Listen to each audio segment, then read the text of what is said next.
Donald Trump signe son premier veto. Donald Trump signe un document dans le bureau ovale. Le président américain a signé son premier veto, vendredi, dans la foulée de sa déclaration d'état d'urgence. Le président américain Donald Trump a opposé vendredi son veto à une résolution du Congrès qui aurait bloqué sa tentative d'utiliser une déclaration d'état d'urgence nationale pour obtenir des fonds destinés à la construction d'un mur à la frontière avec le Mexique.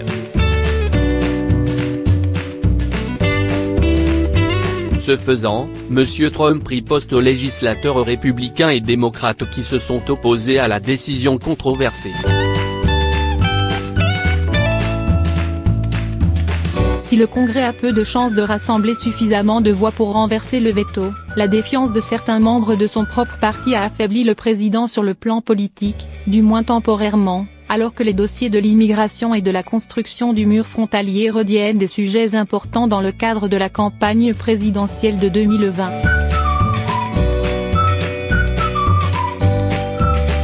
L'appui de certains républicains à la résolution, jeudi, a représenté une rebuffade contre la décision du président de contourner le Congrès et d'utiliser de l'argent déjà prévu pour d'autres programmes afin de payer son mur à la frontière.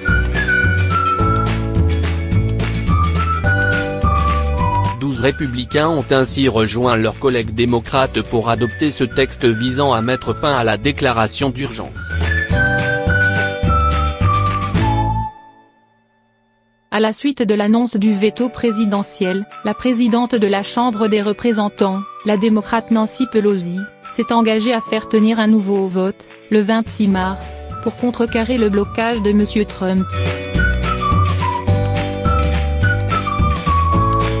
Accusant le chef d'État d'effectuer un coup de force irrespectueux des lois, Mme Pelosi a indiqué par voie de communiqué que la Chambre agira de nouveau pour protéger notre Constitution et notre démocratie.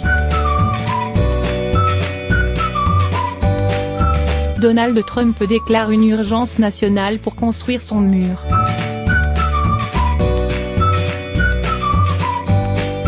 Avant d'opposer son veto, M. Trump a réitéré qu'il existait un état d'urgence à la frontière sud, tandis que le procureur général, William Barr, a soutenu que la décision présidentielle était légale. Cette même déclaration d'urgence est aussi contestée devant les tribunaux, sous prétexte qu'il s'agit d'une usurpation anticonstitutionnelle du pouvoir de dépenser du Congrès. Au cours de son annonce dans le bureau ovale, M. Trump était entouré de responsables des services frontaliers et de gens dont les proches ont été tués par des immigrants illégaux.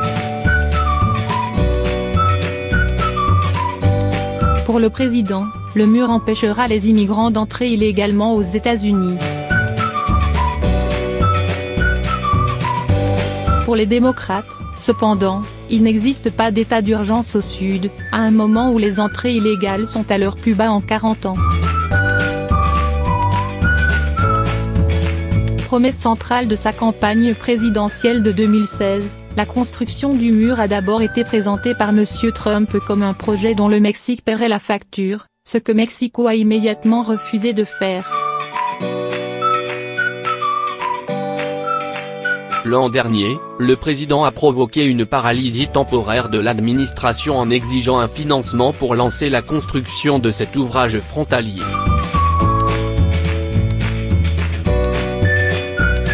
Devant un accord mettant fin à la paralysie et ne contenant pas d'argent pour le mur, M. Trump a déclaré l'état d'urgence.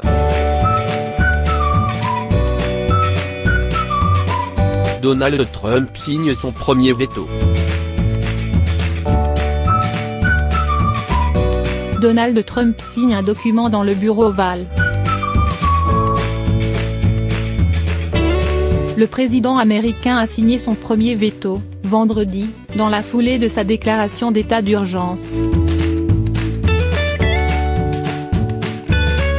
Le président américain Donald Trump a opposé vendredi son veto à une résolution du Congrès qui aurait bloqué sa tentative d'utiliser une déclaration d'état d'urgence nationale pour obtenir des fonds destinés à la construction d'un mur à la frontière avec le Mexique.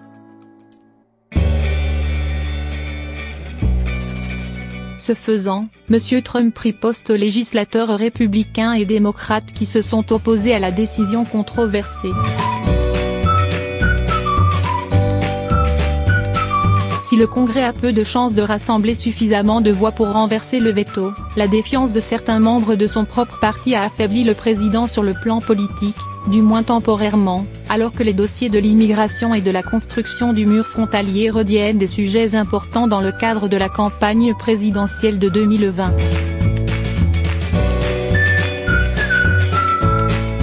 L'appui de certains républicains à la résolution, jeudi, a représenté une rebuffade contre la décision du président de contourner le Congrès et d'utiliser de l'argent déjà prévu pour d'autres programmes afin de payer son mur à la frontière.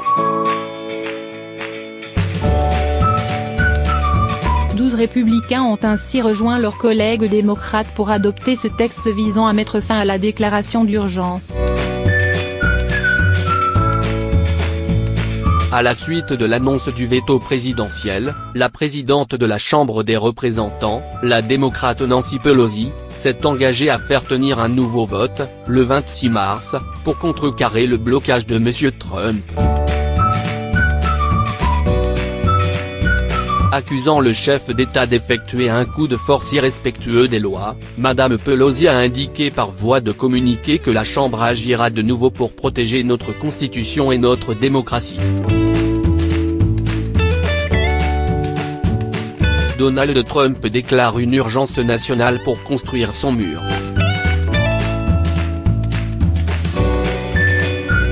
Avant d'opposer son veto, M. Trump a réitéré qu'il existait un état d'urgence à la frontière sud, tandis que le procureur général, William Barr, a soutenu que la décision présidentielle était légale. Cette même déclaration d'urgence est aussi contestée devant les tribunaux, sous prétexte qu'il s'agit d'une usurpation anticonstitutionnelle du pouvoir de dépenser du Congrès. Au cours de son annonce dans le bureau ovale, M. Trump était entouré de responsables des services frontaliers et de gens dont les proches ont été tués par des immigrants illégaux. Pour le président, le mur empêchera les immigrants d'entrer illégalement aux États-Unis. Pour les démocrates, cependant, il n'existe pas d'état d'urgence au Sud, à un moment où les entrées illégales sont à leur plus bas en 40 ans. Promesse centrale de sa campagne présidentielle de 2016, la construction du mur a d'abord été présentée par M. Trump comme un projet dont le Mexique paierait la facture, ce que Mexico a immédiatement refusé de faire. L'an dernier, le président a provoqué une paralysie temporaire de l'administration en exigeant un financement pour lancer la construction de cet ouvrage frontalier.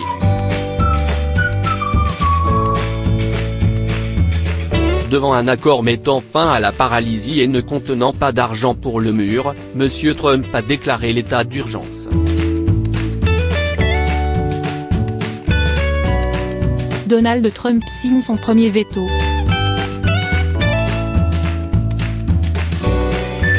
Donald Trump signe un document dans le bureau ovale.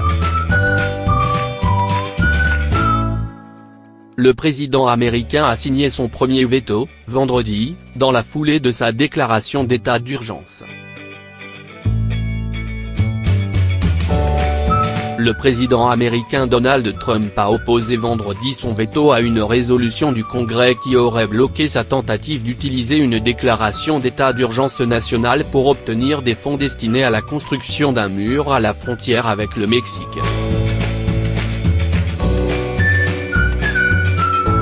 Ce faisant, M. Trump riposte aux législateurs républicains et démocrates qui se sont opposés à la décision controversée.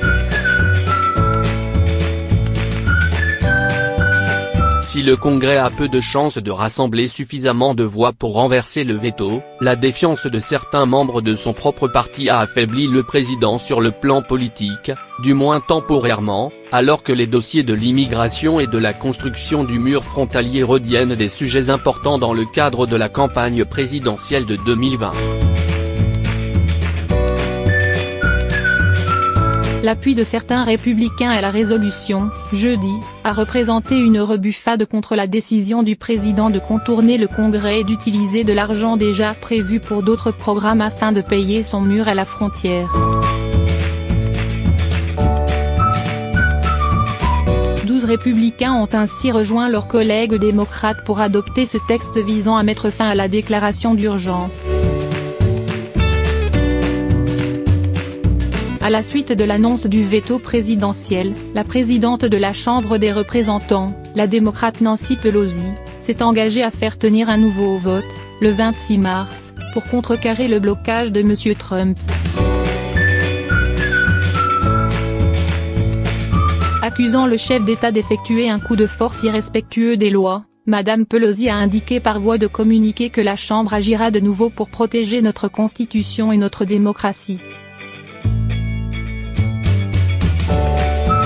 Donald Trump déclare une urgence nationale pour construire son mur.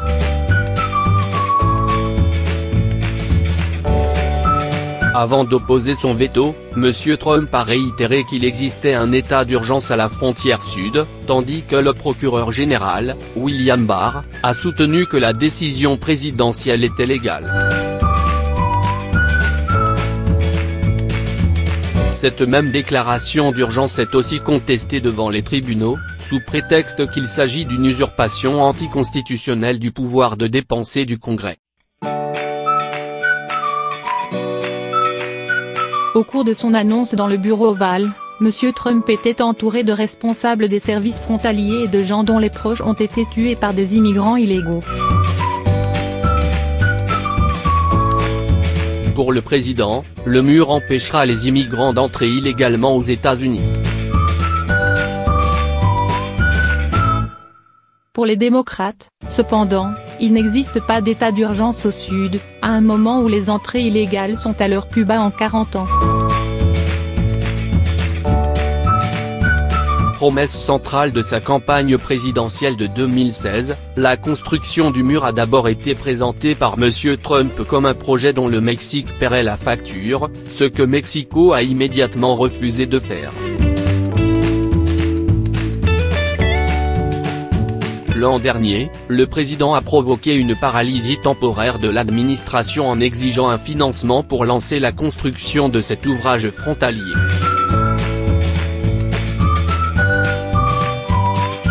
Devant un accord mettant fin à la paralysie et ne contenant pas d'argent pour le mur, M. Trump a déclaré l'état d'urgence.